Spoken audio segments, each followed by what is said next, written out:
Hello and welcome. My name is Alan and we are back with more. Know your members of Congress for the 119th Congress. This was meant to be Sunday's video, but we're getting it done now. Before we jump into the bulk of this video, let's go ahead and let you know that if you do want to donate to the channel, I have two ways to do so. I have a Patreon account, which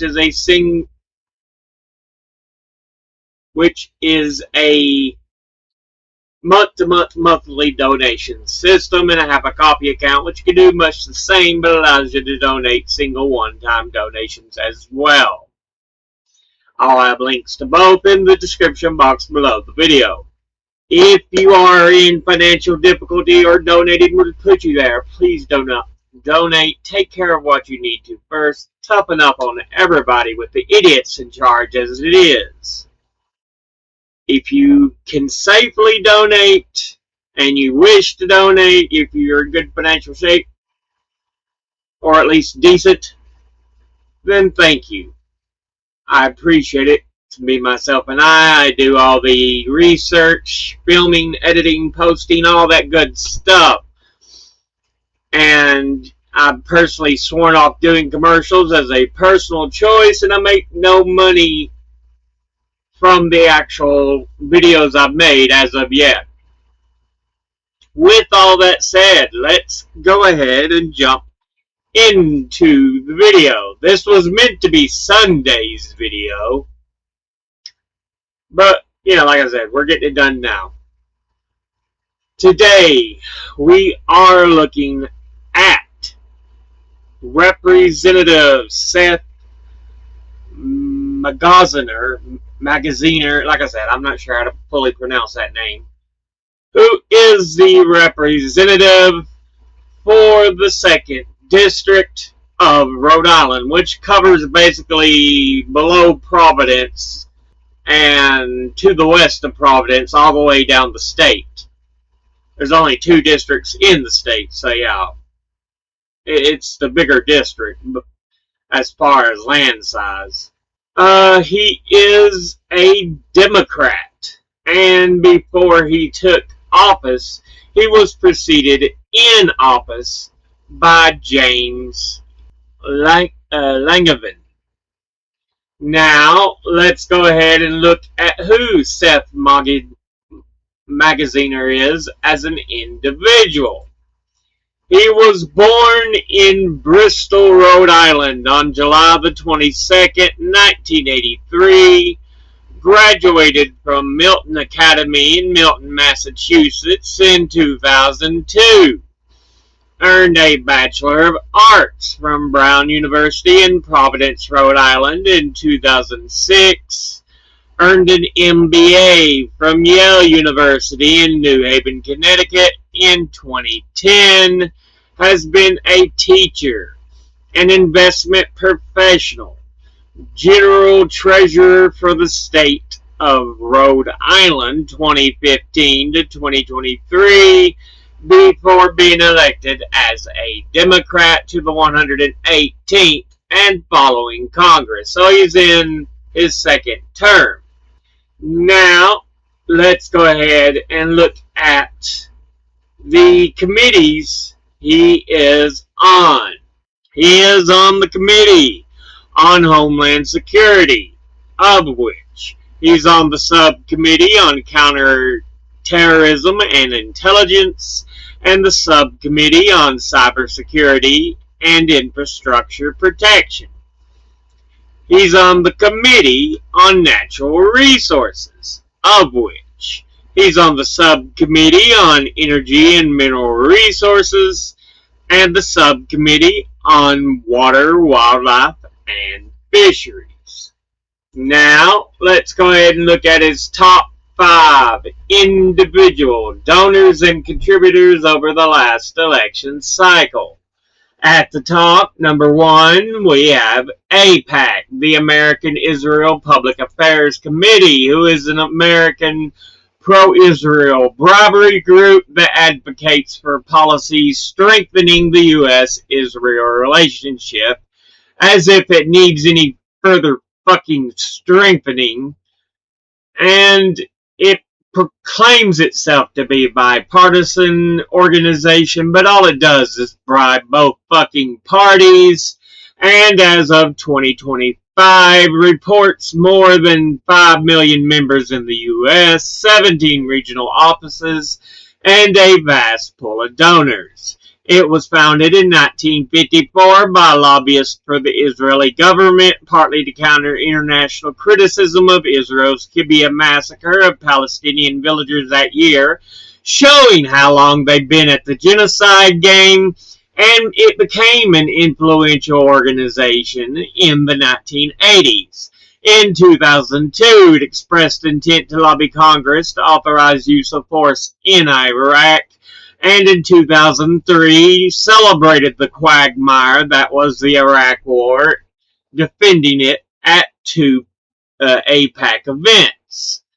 In 2005, a Pentagon analyst pled guilty for espionage charges of passing U.S. government secrets to senior AIPAC officials in what became known as the AIPAC espionage scandal, and for that alone, the group should be disbanded and its leaders arrested.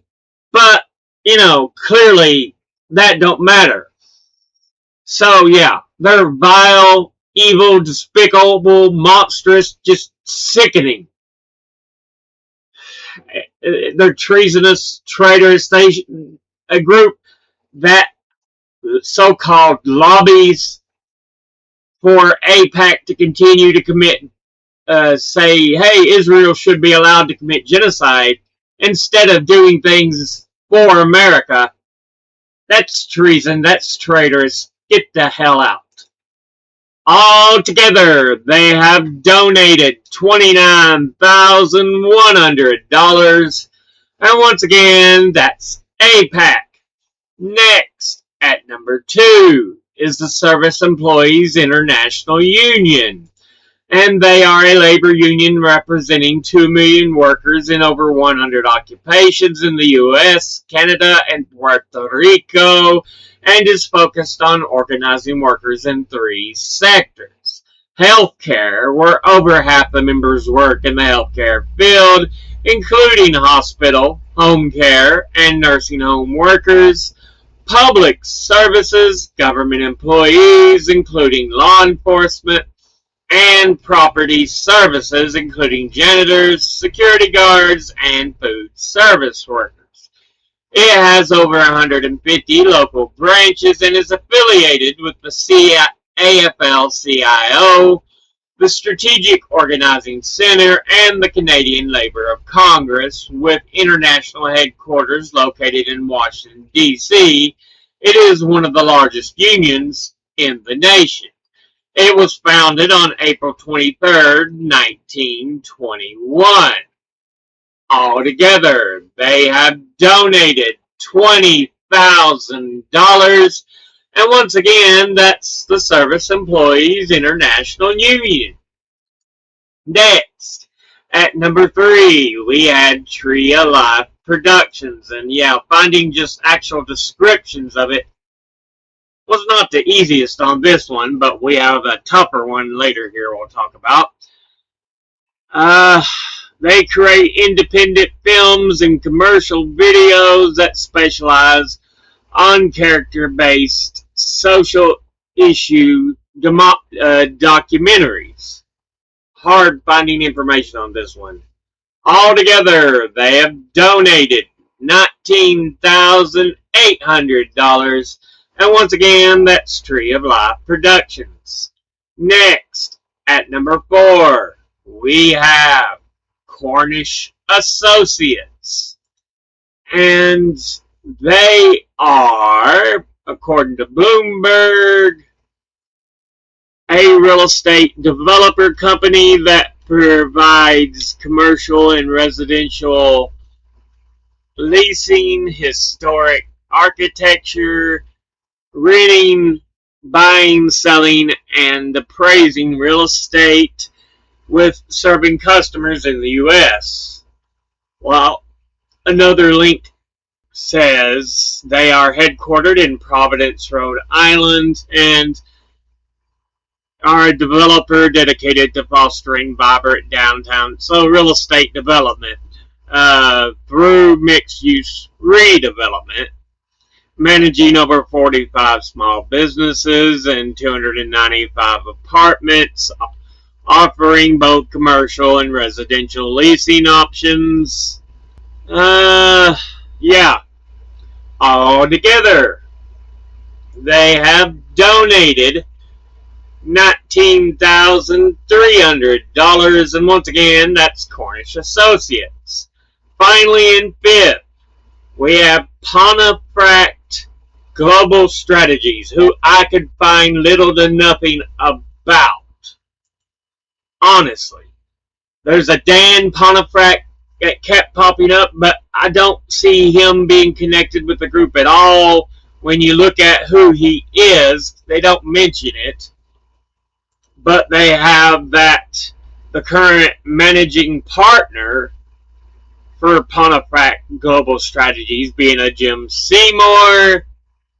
But as to what Pontifract Global Strategies is, more likely a consulting group, because they're that kind of thing when usually they say strategies.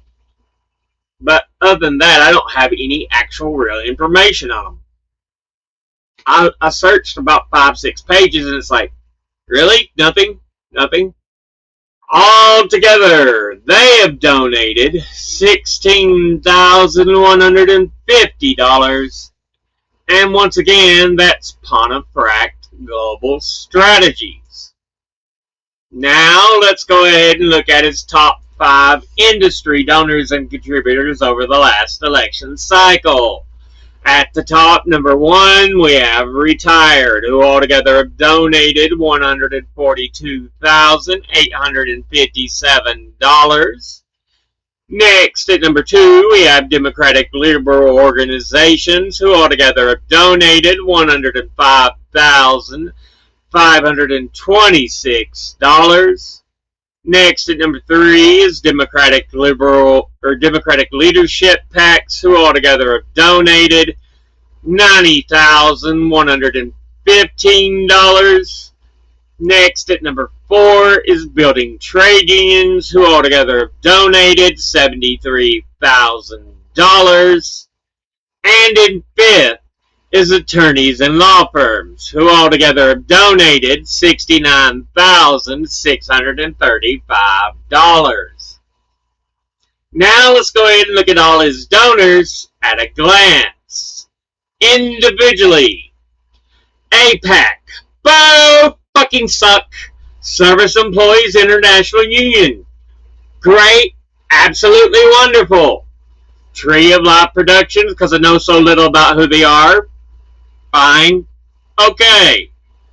Cornish Associates, redevelopment, real estate, ooh. Pontifract Global Strategies, just because I know so little about who they are.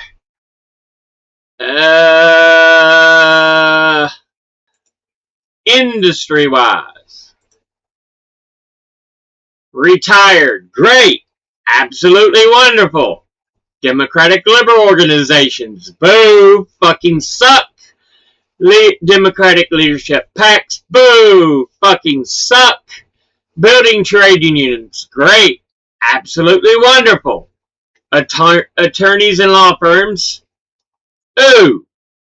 All together, I'm going to give you that old side eye. There's some in there that's decent to okay, and some that are actually good, but there's also a lot of ass sucking. So I gotta go, the old side eye. But this has been a look at Representative Seth Magaziner, or Magaziner, like I said, I don't know how it's pronounced, who represents the 2nd District of Rhode Island. As always, Educate thyself. Think, read, study, learn. Someone tells you something you have trouble believing, ask them to cite their sources. I'll be putting my links and sources in the description box below the video. Thank you all for watching. I'll see you all in the next one. Until then, later.